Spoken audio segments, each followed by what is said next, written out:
I know there's a lot of entrepreneurs out there that they're suffering on different Yeah, sure. challenges, and they're lost, right? We were once, and we all need help. The first one is, what didn't go to plan and why? So what went wrong here? Why did this happen? Right? Like, it's almost like a post-mortem in a way. It's quite a critical, and I don't mean that in a negative way, but a critical post-mortem of the circumstance. So what didn't go to plan and why? Then the next question I ask myself is, which is really quite empowering, what did I learn? What did I learn from this experience, right? Like, so often we miss this piece, yeah, and we jump to the next bit, but this is critical. What did I learn that I didn't know before? And it might be about the business, it might be about me, it might be how I show up in the world.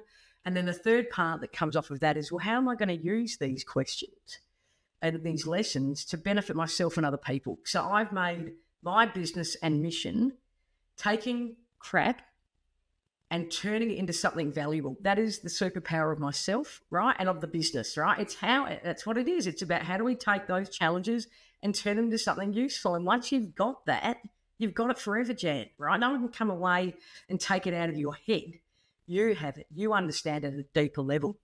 And so the next question I ask, there's 5, number 4 is, would there be anything that I would do different now that I know, right? Because sometimes it's easy, even when it's bad and it's really disruptive, to sometimes point fingers or sometimes not own your piece too in it. And I think that's important that we do say, what would I do different? Because then it starts to remove any victim or finger pointing or whatever you can own. And I think that's important, right? I think even we have to own it and say, well, hang on, I did make the decision that I wasn't going to do that, or I did do that, or whatever. And I own my part as well. And so I think that's not making you the victim. That's empowering you to say, yeah, okay, I would do that different next time. I wouldn't go down that path. And then the other one is, what can I influence and what can I not? So what can I do right now, right? Like, so those questions have been just life-changing for me. And every time I've gone through and faced it and faced that challenge and that adversity, I always come back to them and they always settle. It's like a reset, right? My work is a reset. That's how it's been explained to me. They're like, this is a reset.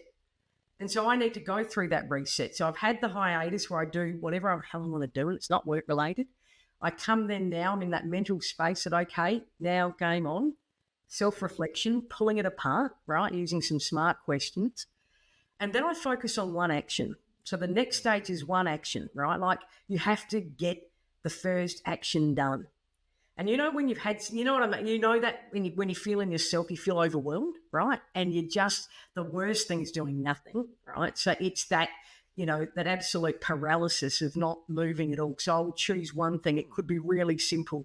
It might be picking up the phone and calling someone. It could be sending an email. It might be doing some research on something.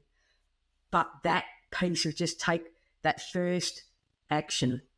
And when you get that first step, then you start to see it can lead on, yeah? But I always make sure, particularly when you've come out of something can be traumatic at times too, right? Let's not lie. I've had experiences where I would say they are quite traumatic. And I think for me, it's being kind to myself, and it's making sure that when I start to have a plan, I'm not overly ambitious. So I'll always work on a goal, but I'll only have maybe one or maybe even 2 or 3 actions around it, right? I'm not going to be doing a whole plan. I'm just going to start small. Right. And off of those actions, I then think about, well, where are my knowledge and skill gaps against that? If there are some, how do I fulfill them, right? Once again, if I need to get there, what is here in terms of gaps and threats and risk that can stand in the way? And I do a piece of work that I designed called the Innovation Capability Review, Jan, and that is like a risk assessment on creative entrepreneurial steroids. Wow. And it's the first piece of work that I do with any client, and I do it with myself as well too. And I have a goal, I have a particular outcome, and then the Innovation Capability Review is the piece that I do off the back of it. And that is like my little roadmap. That's my guide. That's my guidebook to actually help just get clarity and focus around where I start. And it evolves, right? So the beautiful thing about this is that it's not a static piece of work. And so I can mold it and shape it and move things around to see where it needs to sit. But once again, what it tends to do is take you out of that sort of victim or, dead end sort of mindset to now starting to change your focus to something that is creative. Yeah, it's all about changing that focus to, hang on, I can actually influence this, pardon me, and shape it in a way that if I hadn't done this process, I would probably still be back thinking that everyone is a so-and-so and life ain't great. So they're some of the steps, Jan, that I've done and used on not just myself, but with other people, and again and again and again.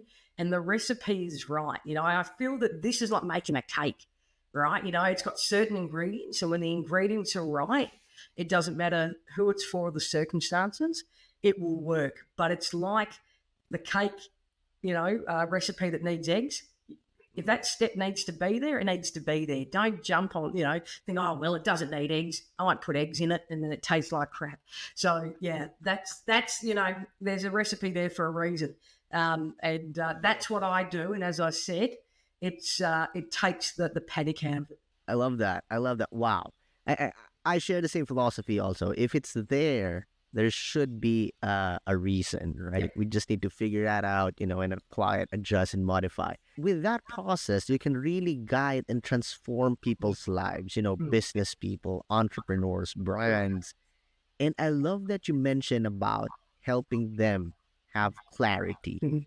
That alone can really change everything, right? And that's the reason why a lot of, brands, entrepreneurs fail. It's not because of, what they have is not working. It's because of the lack of clarity. Yeah. Right? They get lost. And when you get lost, the time is being used. It's getting wasted. Correct. And with you and your message and your team, your company behind this powerful process, your clarity is being fixed. And guys, for everyone, I don't want to promote, I'm not getting paid to do this. No. But I really urge you guys to connect with Ali, because like what you've heard, clarity is everything. If you want to pivot your business, you need someone that can help you bring your brand to the next level by understanding where you need to improve, where you need to focus on, and that is clarity.